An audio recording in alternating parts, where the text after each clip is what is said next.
सपनों को बदलने की तकनीक, जिसे तिब्बती योग में परिवर्तन कहा जाता है, स्वप्न योग का दूसरा और बहुत महत्वपूर्ण चरण है।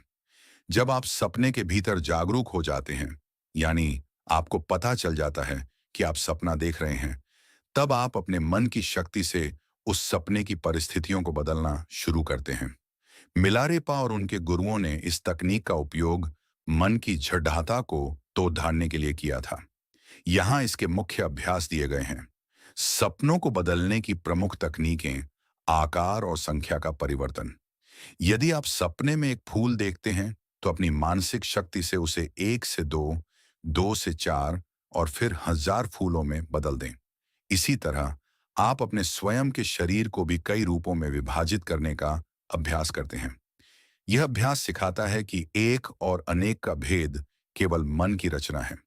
तत्वों का रूपांतरण: यदि सपने में आग लगी है, तो उसे पानी में बदल दें। यदि सामने पत्थर की दीवार है, तो उसे आकाश शून्यता में बदल दें। इसका उद्देश्य यह समझना है कि सपने में कुछ भी ठोस नहीं है। जब आप आग को पानी बना देते हैं, तो आपका डर समाप्त हो जाता है और आपको अपनी मानसिक स्वतंत्रता का अनुभव होता है।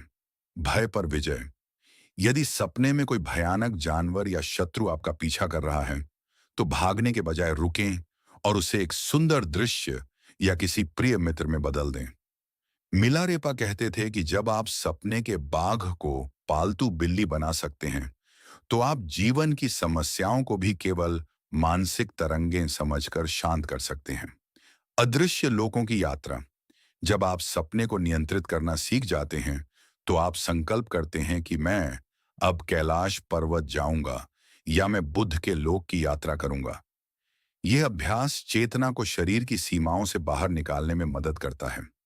सपनों को बदलने के लिए इच्छा शक्ति की आवश्यकता होती है। यहाँ कुछ सरल तरीके हैं। दिन में अभ्यास: दिन भर यह सोचें कि आपके आसपास की चीजें सपनों जैसी हैं। यदि आप कुर्सी देख रहे हैं, तो कल्पना करें कि वह पारदर्शी है। यह लचीली सोच रात में काम आती है। दृढ़ संकल्प: सोने से ठीक पहले खुद से कहें, आज रात जब मैं सपना देखूंगा, तो मैं उसे अपनी इच्छा से बदल दूंगा। छोटे से शुरुआत करें। सपने में पहले छोटी चीजों को बदलने की कोशिश करें, जैसे अपने हाथ का रंग बदलना या किसी छोटी वस्तु का आकार बढ़ाना। इस तकनीक का आध्यात्मिक उद्देश्य स्वप्न को बदलने का लक्ष्य जादुई शक्तियां पाना नहीं है। इसका वास्तविक उद्देश्य यह बोध प्राप्त करना है कि जैसे सपना मन की उपज है, वैसे ही यह संसार भी चित्त का ही विस्तार है। जब साधक सपने की ठोसता को तोड़ ढाट देता है, तो उसे शून्यता का अनुभव होता है। मिलारेपा के अनुसार जो व्यक्ति सपने को बदल सकता है, वह मृत्यु के समय अपनी चेतना को भी सही दिशा में मोड़ सकता है। सोते समय किसी मंत्र का जप करना नींद में होश पूर्वक प्रवेश में सहायक होता है। इस विधि में मंत्र जप करते हुए सो जाना होता है। निरंतर अभ्यास से व्यक्ति स्वप्न में भी होश बनाए रखने में सफल हो जाता है।